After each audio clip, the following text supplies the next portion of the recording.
Okay, what's up, people? So, we are back with the second video, and the first one I just gave a little briefing about Spawn and the history of Spawn, and so now I have these two figures that are out the box. I didn't just prop them out the box, and so I just want to get into like a little detail into them. Okay, so like I said, these are color top figures, and they are labeled Spawn Rebirth. So and I'm guessing this one right here is like the Toys R Us exclusive.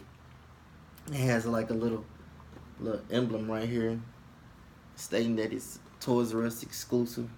See the little holographic emblem saying it's Toys R Us exclusive.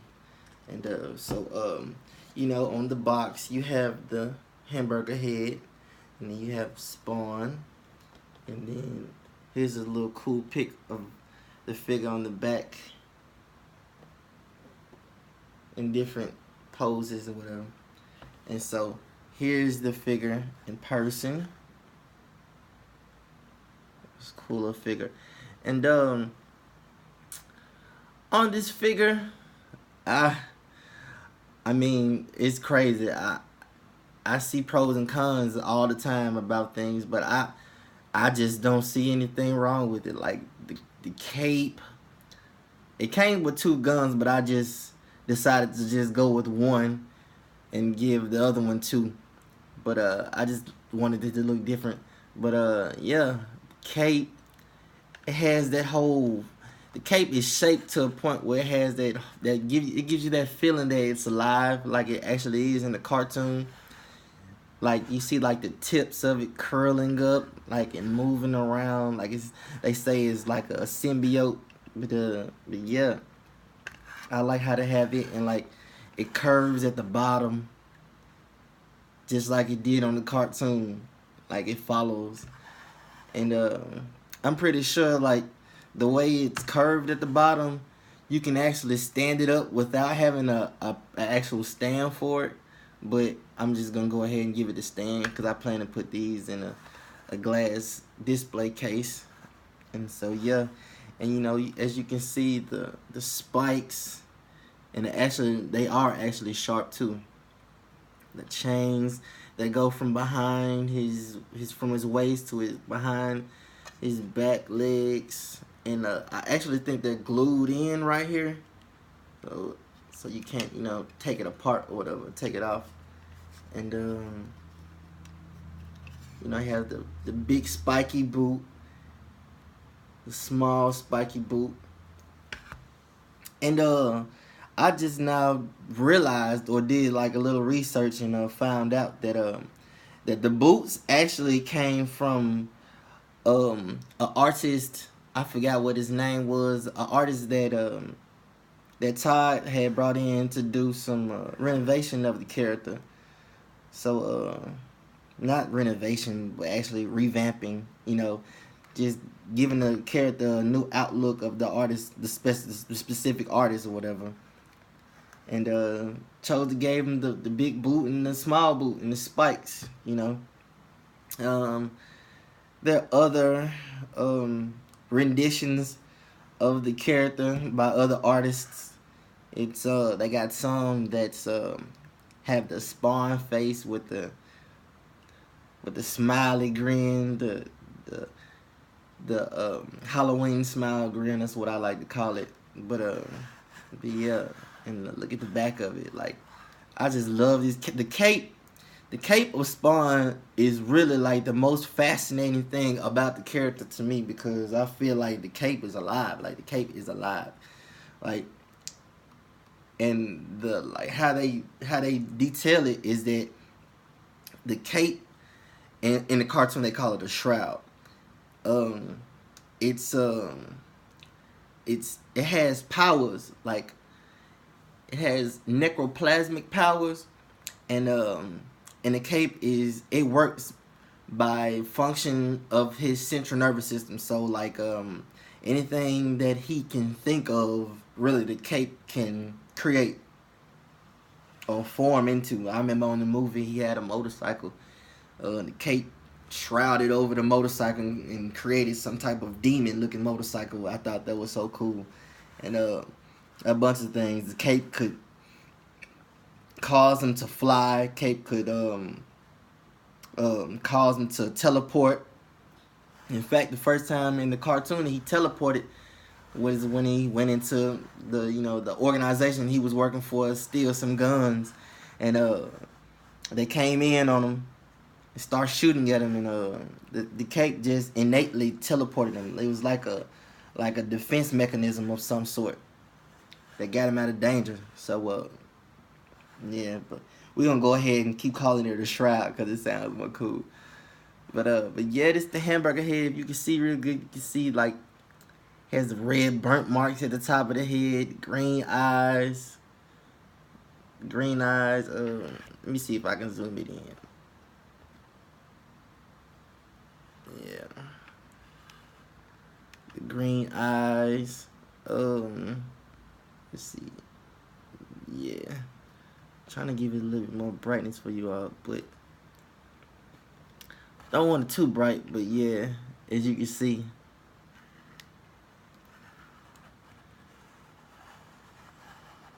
And the muscles, you see the muscles embedded in the figure. Oh my god, like on each side is the muscles, the arm, the biceps, right there, all that.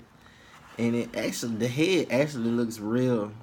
I can't believe how real they got a burnt head to look, a burnt figure, toy head to look. That's pretty neat. That's pretty neat. It's pretty neat. It's pretty neat. And you got the bullets across the chest for the gun. I think this the gun he had killed. What was his name? Dead shot, dead kill, something like that. I forgot what his name was, but the big green dude.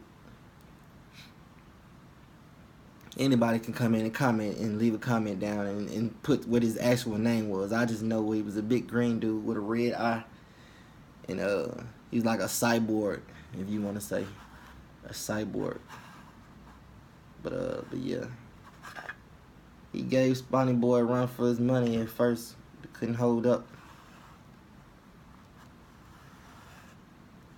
Yeah, this is an awesome figure. And so that's the hamburger head figure, and they want to call it the Spawn Rebirth. This is number 11. Okay, so that's hamburger head Spawn. What a cool figure. And to be honest, if you're actually interested in this, they're getting scarce.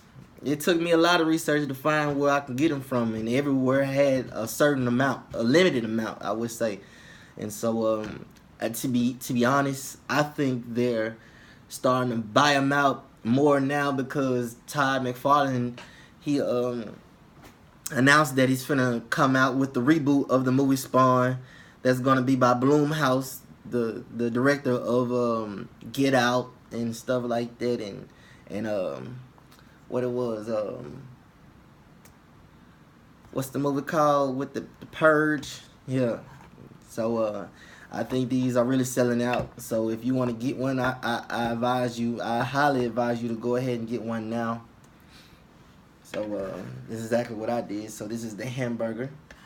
So let's talk about the masked Spawn.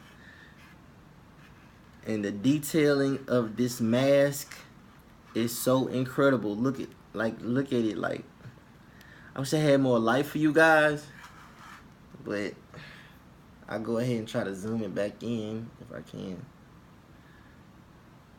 But like, it's just incredible how, and the eyes, they almost glow. They almost glow. If you look hard enough, they will glow. And look at spikes. They're just so detailed. Like, and then this one, it actually, the missile gun or the gun launcher or whatever it is, like, it has color to it. The other one was just all steel like gray, but this one actually has color to it. And yeah, it's just another figure. And look to the side. It's just it's just incredible. The amount of detail that's put into these figures is just incredible. And as you can actually tell, this figure right here doesn't have any red on the side of the Malbolgia symbol. And that's because that's another artist that Todd had brought in to put his personal take on Spawn, which decided to do without the redding of this area under the logo. Well, not the logo, but the Malbolgia symbol. And you know what's so crazy about this? For the longest, I thought this was a V. I thought it was a V. I just now really did research and understood that it actually was an M for Malbolgia. I had to do a little research to figure that out. But yeah. Scale 1 to 10, I would give it a straight 10. Like I've never had any figures that was this detailed and accurate, and it's so detailed to the point. Look at this cape. It's so detailed to the point it doesn't. Spawn was never a children's character. You know, Spawn cartoon was never a children's character. That's one of the things Todd talked about in his interview with the reboot. He wants it to be a R-rated movie, you know, because he got a lot of flack about the PG-13 Spawn due to the fact that the cartoon was such graphic material. So you know, I guess he wanted to stick to the format that he originally had, which was a bunch of content that was not suited for kids. And the comics are even more vicious and grueling and just adult-like than the movie. So, but that was PG-13, but it was just way more graphic, and it's something. I'll tell you that, it's something. But I just love these figures. I just love these figures to death. I probably will have them for the rest of my life. I just think they're the best two figures that I've ever owned. I'm pretty sure they top in the market. I'm pretty sure that Todd's McFlaren toys are like the highest selling toys on the market. I mean, he does more than just Spawn. He does his other characters, basketball, baseball for sure, all the sports, top sports. His company advanced and excelled in areas that other companies did not, which he wouldn't give himself too much credit, but the amount of detail that he put into it. He says that, if I get this right, he said that anything that he did, any other company could have did. I mean, I know this sounds basic, but he said the detail, any company could have put detail into it. He just chose to make his toys more detailed and sexy and more refined than other toys that he's seen, which in turn brought him to the forefront of toy making. And that's why his toys are the best selling toys on the market. As far as figures are concerned. And yeah, so I advise you, if you're a superhero fan, if you're an anti-superhero fan, if you like comics, if you like cartoons, if you like anime, I say you do your research. I say go watch the Spawn series. Yeah, you can watch it on YouTube. You can buy the DVDs, I'm sure, out of FYE. Go buy the movie. It's all of it is on iTunes. The comic books are on iTunes. If you're like me, you want that more nostalgic feel, you will go get the DVDs and you'll buy the comics out of comic book stores. You know, some comic book stores aren't dead. They're scarce, but they're not dead. So I mean, words can't explain how much I love this character. This is my favorite superhero character. I mean, it's for adults. It's for adults, and for kids to see toys that are adults, that makes them want them even more, in my opinion. But that's my review of these Spawn figures, Spawn Rebirth, top 11 and top 10 color tops, and I say go get them before they're sold out. So Fred Powell, I'm out. Spawn lover for life.